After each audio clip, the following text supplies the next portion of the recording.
بسم اللہ الرحمن الرحیم۔ السلام علیکم۔ ایف آئی اے نے محسن بیگ کو گرفتار کیا مراد سعید کی درخواست پر۔ اس کے بعد محسن بیگ کی جانب سے اسلام آباد ہائی کورٹ میں اس ایف آئی آر کو چیلنج کیا گیا اور اس کی کویشمنٹ کے لیے درخواست دائر کی گئی۔ اس درخواست پہ جو میڈیا پہ رپورٹ ہوا، کیونکہ میں خود اس سماعت میں موجود نہیں تھا، لیکن اس اگلی ویڈیو میں سماعت کا احوال دوستوں سے پوچھ کے میں ضرور آپ کے ساتھ شیئر کروں گا کہ وہاں پر ہوا کیا تھا۔ لیکن جو میڈیا پہ رپورٹ ہوا وہ یہی تھا کہ محسن بیگ کی درخواست ناقابل سماعت قرار دے کر مسترد کر دی گئی ہے، لیکن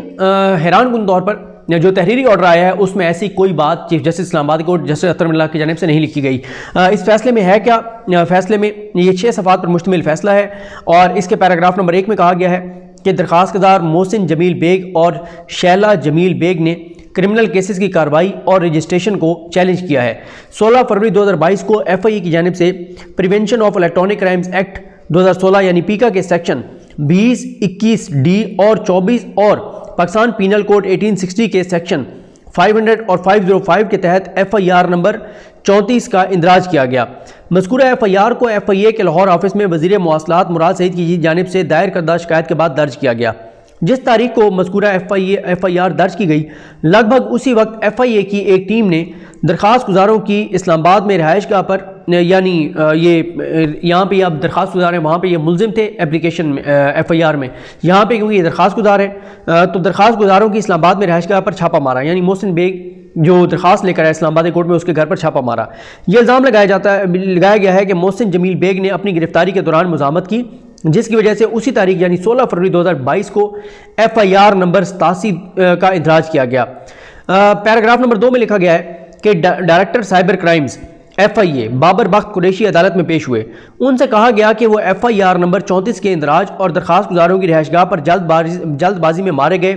چھاپے کا جواز پیش کریں۔ ان سے کہا گیا کہ وہ سال 2016 کے ایکٹ کے تحت جلد بازی اور نمایاں طور پر بلا جواز کرمنل کیس کے اندراج جو ابیوز کے خلاف تحفظ کو یقینی بنانے کے لیے ان کی جانب سے اس عدالت کے سامنے دی گئی یقین دہانیوں اور ایس او پیز کے خلاف تھا، اس کی وضاحت کریں۔ یعنی عدالت یہ کہہ رہی ہے کہ انہوں نے بابر بخت صاحب نے اسلام آباد کورٹ میں تحریری طور پر یہ لکھ کر دیا ہوا ہے کہ ایف آئی اے کے پاس جو پیکا کے تحت اختیارات ہیں ان کو ابیوز نہیں کیا جائے گا، ان کے خلاف نہیں جائیں گے، لیکن یہ انہوں نے اس پاور کو ابیوز کیا اور ان کو کہا گیا کہ اس کی وضاحت کریں کہ جو آپ نے ایس او پیز دیے تھے اس کی آپ نے خلاف ورزی کی ہے، کیونکہ ان ایس او پیز میں عدالت نے بتایا تھا ان کو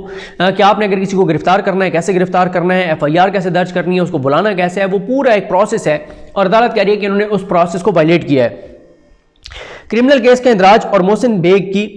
گرفتاری کا اقدام ایف آئی اے کی جانب سے اس عدالت یعنی اسلام آباد ہائی کورٹ اور سپریم کورٹ میں جمع کرائے گئے ایس او پیز کی نمایاں طور پر خلاف ورزی ہے۔ ایس او پیز کو رانا محمد ارشد بنام وفاق پاکستان اور دیگر کیس کے 3 نومبر 2020 کے جاری شدہ فیصلے کے بعد تشکیل دیا گیا تھا اور اس عدالت کے ریکارڈ پر رکھا گیا تھا۔ یہ اس کا حصہ ہے جو میں آپ کو مسلسل بتاتا رہا ہوں کہ جو صحافیوں کے کیسز چلتے رہے اسلام آباد کورٹ میں، ان میں اسلام آباد کورٹ نے بہت زیادہ آبزرویشنز دی تھی، بہت سخت ریمارکس دیے تھے، جس کے بعد ایف آئی اے نے ایس او پیز بنا کے دیے تھے اور ایف آئی اے نے خود اب ان ایس او پیز کو وائلیٹ کیا ہے۔ اسلام آباد کورٹ کے فیصلے کے تیسرے یہ جو آرڈر ہے اس کے تیسرے پیرے میں لکھا گیا ہے کہ ڈائریکٹر ایف آئی اے اس عدالت کو مطمئن کرنے میں ناکام رہے کہ 16 فروری 2022 کو درج شدہ ایف آئی آر نمبر 34 میں پیکا کے تحت جن جرائم کا ذکر کیا گیا ہے وہ اٹریکٹ ہوئے تھے، یعنی وہ عدالت کو مطمئن ہی نہیں کر سکے، اور یہی سب سے بڑا مسئلہ ہے ایف آئی اے کے سائبر کرائم ونگ کا۔ میں ہمیشہ سے یہ کہتا ہوں کہ آپ قانون جتنے مرضی سخت بنا دیں، جب تک ایف آئی اے کا سائبر کرائم ونگ کی اہلیت، صلاحیت اور نیت نہیں ہوگی تب تک قانون سے کچھ نہیں ہونے والا۔ اور سب سے بڑا مسئلہ ایف آئی اے کے سائبر کرائم ونگ ہے، جن کی نہ تو میں اہلیت نظر آتی ہے، نہ صلاحیت نظر آتی ہے، نہ ان کی نیت اور ارادہ نظر آتا ہے، اور ان کی غلط کارروائیوں کی وجہ سے اس طرح کے لوگ سارے کے سارے ہیرو بنتے ہیں اسلام آباد کورٹ سے، ان کے حق میں ریمارکس آتے ہیں، ان کے حق میں فیصلے آتے ہیں اور پھر وہ وکٹری کا نشان بناتے ہوئے باہر آتے ہیں اور حکومت اور اداروں کو شرمندگی کا سامنا کرنا پڑتا ہے صرف اور صرف ایف آئی اے کے سائبر کرائم ونگ کی وجہ سے۔ اس کے بعد اطہر من اللہ صاحب لکھتے ہیں کہ یہ جو وہ نوٹ کر رہے ہیں یہ پریشان کن تھا کہ ایف آئی آر میں سیکشن 21D کے تحت جرم کو بھی انووک کیا گیا تھا۔ شکایت کرنے والا کوئی عام شہری نہیں بلکہ ایک منتخب پبلک آفس ہولڈر ہے، یعنی مراد سعید جو ہے وہ پبلک آفس ہولڈر ہیں، اور ایف آئی آر کو پڑھنے سے ظاہر ہوتا ہے کہ انہوں نے کسی بھی ایسے عمل کی شکایت نہیں کی تھی جو 2016 کے ایکٹ کے سیکشن 21D کے تحت جرم بنتا ہو۔ پیراگراف نمبر 4 میں لکھا گیا ہے کہ یہ نوٹ کیا جاتا ہے کہ 2016 کے ایکٹ کے تحت ایف آئی اے کو تفویض شدہ اختیارات کا ناجائز استعمال بے تحاشا اور وسیع پیمانے پر رہا ہے اور کئی زیر التوا معاملات میں عدالت کی آبزرویشنز اور احکامات کے باوجود جاری ہے۔ یعنی بہت زیادہ وائلیٹ کرتا ہے FIA کے پاس جو پی کا اختیارات ہیں اس کے ان اختیارات کو وہ ان اختیارات کا غلط استعمال کرتا ہے۔ یہ ناجائز استعمال اتنا مسلسل اور سنگین ہے کہ آئین کے آرٹیکل 19 اور 19A کے تحت ضمانت شدہ بنیادی حقوق پر اس کے اثرات ممکنہ طور پر گہرے ہیں۔ اسلام ظریفی یہ ہے کہ اس قسم کے وسیع ابیوز کے بینیفیشریز پبلک آفس ہولڈرز اور طاقتور لوگ اور طاقتور شخصیات اور ادارے ہیں، جبکہ بیشتر عوام کے بنیادی حقوق خلاف ورزی کے لیے کھلے پڑے ہوئے ہیں۔ اور 5ویں پیراگراف میں کہا گیا ہے کہ عدالت کی جانب سے تسلسل کے ساتھ آبزرو کیا گیا ہے اور زور ڈالا گیا ہے کہ حتی کہ عزت کو جرم بنانے کے جمہوری اقدار اور آزادانہ تقریر کے لیے گہرے نتائج ہیں۔ دنیا بھر میں کئی ریاستوں نے حتی کہ عزت کے آزادانہ تقریر اور جمہوری احتساب پر ناپسندیدہ اثرات کی وجہ سے اسے جرم سے نکالا ہے، یعنی انہوں نے کئی ملکوں نے کئی ریاستوں نے اس کو ختم کر دیا ہے، یعنی اس کو کرمنل اوفینس جو ہے کسی کی تضحیق کرنا، اس پہ حملہ کرنا، اس کو اسکینڈلائز کرنا، اس کو بدنام کرنا، اس کو گالی دینا، اس کی فیملی پہ بات کرنا، یہ جو اس طرح کی چیزیں ہیں وہ ترم اللہ صاحب کہتے ہیں کئی ملکوں نے اس کے اوپر قانون جو ہے وہ ختم کر دیا ہے کہ اس سے آزادی ظاہر رائے جو ہے وہ اس کا سلب ہوتی ہے۔ پیراگراف نمبر 6 میں کہا گیا ہے کہ FIA کی جانب سے 2016 کے ایکٹ کے مسلسل ناجائز استعمال نے مساوی عوامی اہمیت کے سوالوں کو اجاگر کیا ہے۔ گرفتاری کا خطرہ مؤثر انداز سے پبلک آفس ہولڈرز اور سرکاری اداروں کی کرپشن اور غلط کاریوں کو سامنے لانے کی حوصلہ شکنی کر سکتا ہے، یعنی اگر یہ ہوگا تو گرفتاری کا ڈر جو ہے اس سے جو پبلک آفس ہولڈرز ہیں، جو سرکاری ادارے ہیں، ان کی اگر وہ کچھ غلط کر رہے ہیں، کرپشن کر رہے ہیں، تو پھر اس ڈر سے ان کو ہائی لائٹ نہیں کیا جائے گا کہ کہیں ہم گرفتار نہ ہو جائیں۔ حالانکہ ہم نے نہیں دیکھا کہ پاکستان میں پچھلے 3.5 سال میں عمران خان کے دور میں کوئی ایک صحافی بھی اس وجہ سے گرفتار ہوا ہو کہ اس نے عمران خان کے خلاف کو خبر دی ہے، عمران خان کی حکومت کے خلاف کو خبر دیا ہے، کوئی کرپشن سکینڈل آئے ہیں، نہیں۔ جتنے لوگ، بلکہ یہاں تو گرفتار ہی کوئی نہیں ہوتا، جو ہوئے بھی ہیں تو ان سب کو اسلام آباد ہائی کورٹ نے چھوڑ دیا اور وہ ہیرو بن گئے۔ حالانکہ یہاں پہ روزانہ پرائم منسٹر کی اہلیہ کے خلاف آپ دیکھتے ہیں، فوج کے حوالے سے آپ دیکھتے ہیں، موجودہ chief justice Pakistan justice Amrita Bandial صاحب کے حوالے سے آپ دیکھیں، ریٹائرڈ ہونے والے ججز کی فیملیز کے حوالے سے دیکھیں، ان کی بیٹیوں تک کی تصویریں جو ہیں وہ ٹویٹر کے اوپر لگائی گئیں، کیا کیا بکواسات کیے گئے۔ لیکن اسلام آباد ہائی کورٹ کے نزدیک جو ہے وہ یہ اس قانون کے حوالے سے جو چیزیں لکھی گئی وہ آپ کے سامنے رکھتا ہوں۔ وہ کہتے ہیں کہ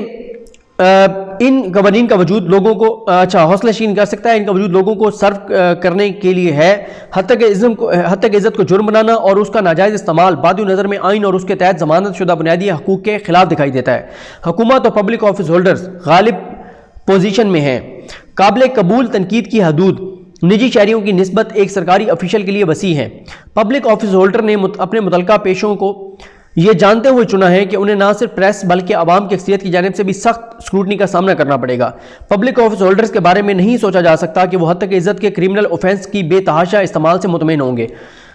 پبلک آفس ہولڈر نے یہ تو ضرور دیکھا ہوگا کہ اس پہ تنقید ہو سکتی ہے، لیکن کون سا پبلک آفس ہولڈر ہے جس نے یہ سوچا ہوگا کہ اس کی اہلیہ کے حوالے سے بکواس کی جائے گی، اس کی اہلیہ پر حملے کیے جائیں گے، اس کی بیٹیوں پر حملے کیے جائیں گے، اس کی فیملی پر حملے کیے جائیں گے؟ میرا نہیں خیال کسی پبلک آفس ہولڈر نے یہ سوچ کے کہ ٹھیک ہے اب میری بیوی بھی محفوظ نہیں ہے، میری بیٹیاں اور بہنیں بھی محفوظ نہیں ہیں، میری فیملی بھی محفوظ نہیں ہے، اور پھر بھی میں پبلک آفس ہولڈر جو ہے وہ بن رہا ہوں۔ اس لیے پبلک آفس ہولڈر اپنی شہرت کے تحفظ کے لیے حتی کہ عزت کے کرمنل اوفینس کا سہارا نہیں لے سکتے، اور یہ تو دور کی بات ہے کہ وہ ریاست کی جانب سے کنٹرول شدہ ایجنسی یا ادارہ جیسا کہ FIA کو تفویض شدہ اختیارات کے غلط استعمال کا سہارا لیں گے۔ پیراگراف نمبر 7 میں یہ لکھا گیا ہے کہ یہ نوٹ کیا جاتا ہے کہ آزادانہ تقریر کو خطرہ یا جابرانہ اور ظالمانہ اختیارات کا بیجا استعمال جس میں لوگوں کے حقوق کا گلا گھونٹنے کا اثر ہو، اس کو آئین کے تحت چلنے والے جمہوری معاشرے میں برداشت نہیں کیا جا سکتا۔ موجودہ کیس اور دیگر زیر التوا کیسز کلاسک مثالیں ہیں جو بادی نظر میں یہ ظاہر کرتی ہیں کہ حتی کہ عزت کو یعنی ڈیفیمیشن کو جرم بنانے کا عمل آئینی طور پر ضمانت شدہ حقوق کے خلاف ہے اور عوامی مفاد کے الٹ ہے۔ ظالمانہ ریاستی اختیارات کے غلط استعمال سے پبلک آفس ہولڈرز کی شہرت کا تحفظ نہیں کیا جا سکتا، اور نہ ہی تنقید کو اس کی سختی سے قطع نظر جرم کے طور پر ٹریٹ کیا جا سکتا ہے۔ آرڈر کے پیراگراف نمبر 8 میں لکھا گیا ہے، اس لیے فاضل اٹارنی جنرل کو نوٹس کیا جاتا ہے کہ وہ عدالت کو مطمئن کریں کہ prevention of electronic crimes act 2016 کے تحت جرم بنائے گئے حتی کہ عزت کا بہت زیادہ غلط استعمال آئین کی اسکیم اور اس کے تحت بنیادی حقوق بالخصوص ان بنیادی حقوق کی جن کی ضمانت آرٹیکل 19 اور 19A کے تحت دی گئی ہے اس کے برخلاف نہیں۔ اب اٹارنی جنرل پاکستان کو طلب کیا گیا ہے وہ یہ بتائیں گے کہ یہ جو پیکا میں یہ جو قوانین ہیں جن میں جو بنائے گئے ہیں اور جن میں اب اضافہ کیا گیا ہے، ترمیم کی گئی ہے، یہ آئین کے میں جو رائٹس دیے گئے ہیں شہریوں کو، جو آزادی ظاہر رائے کی، فریڈم آف سپیچ کی 19A اس کے خلاف نہیں ہے، یہ اٹارنی جنرل کو ثابت کرنا ہوگا۔ اگر جواب اقرار میں آتا ہے تو اس کے نتائج ہیں۔ 2016 کے ایکٹ کے تحت اوفینسز کی وائریز کو چیلنج جو ہے وہ کیا گیا ہے، اور وہ پہلے اس عدالت کے سامنے زیر التوا ہے، جس میں حد تک عزت کو یہ جو جرم بنایا گیا ہے یہ بھی شامل ہے۔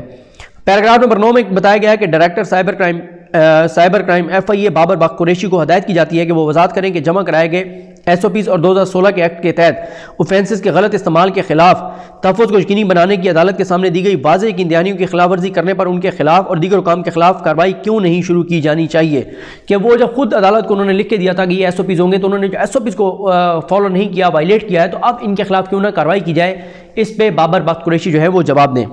ویسے کسی کیس میں اگر بابر بخت قریشی صاحب اور FIA کی سائبر کرائم کی ساری ٹیم جو اس وقت ہے وہ اگر اڑا دی جائے تو میرا خیال ہے اس سے اچھا پاکستان کے لیے، پاکستان کے شہریوں کے لیے، پاکستان کے اداروں کے لیے اچھا فیصلہ نہیں ہوگا۔ جس طرح کی نالائقین کی نااہلی کی وجہ سے یہ ہیرو بنتے ہیں، پاکستان کی فوج پر حملے کرنے والے، عمران خان کی اہلیہ پر حملے کرنے والے، عمران خان پر حملے کرنے والے، تو شاید کوئی ان سے بہتر لوگ آ جائیں۔ پیراگراف نمبر 10 میں کہا گیا ہے کہ IG پولیس اسلام آباد کو ہدایت کی جاتی ہے، IG اسلام آباد پولیس کو ہدایت کی جاتی ہے کہ FIR نمبر 87 کے کیس میں تحقیقات کو قانون کے مطابق منصفانہ انداز میں کرنے کو یقینی بنائیں، جس میں درخواست گزاروں کو ہراساں نہ ہونا پڑے۔ پیراگراف نمبر 11 میں کہا گیا ہے کہ کیس کو 24 فروری 2022 کو ان پیٹیشنز کے ساتھ ری لسٹ کیا جائے جن میں 2016 کے ایکٹ کے تحت اوفینسز کی وائریز کو چیلنج کیا گیا ہے۔ تو اب 24 کو یہ کیس لگے گا، حالانکہ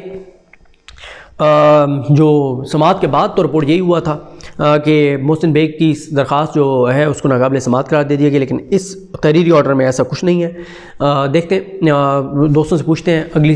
ویڈیو میں بتاؤں گا آپ کو کہ سماعت میں وہاں پر کیا ہوا، لیکن یہ آپ کے سامنے ہے کہ اطہر ملا صاحب سمجھتے ہیں کہ یہ جو پبلک آفس ہولڈر ہیں ان کے اوپر ان کی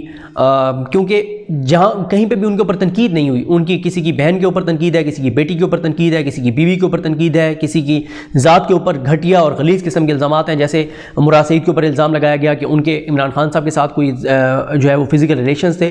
تو اس طرح کے جو الزامات ہیں اس پر بھی اطہر ملا صاحب سمجھتے ہیں کہ کوئی ٹینشن والی بات نہیں ہے اور آزادی ہونی چاہیے، یہی آزادی اظہار رائے ہے کہ کوئی پوچھ گچھ نہیں ہونی چاہیے۔ یہ بہرحال تاثر جو ہے وہ ان آرڈر سے نظر آتا ہے، ان آبزرویشن سے نظر آتا ہے۔ مجھے اپنی دعا میں یاد رکھیں۔ الکریم ہم سب کا حامی ناصر ہو۔ اللہ حافظ۔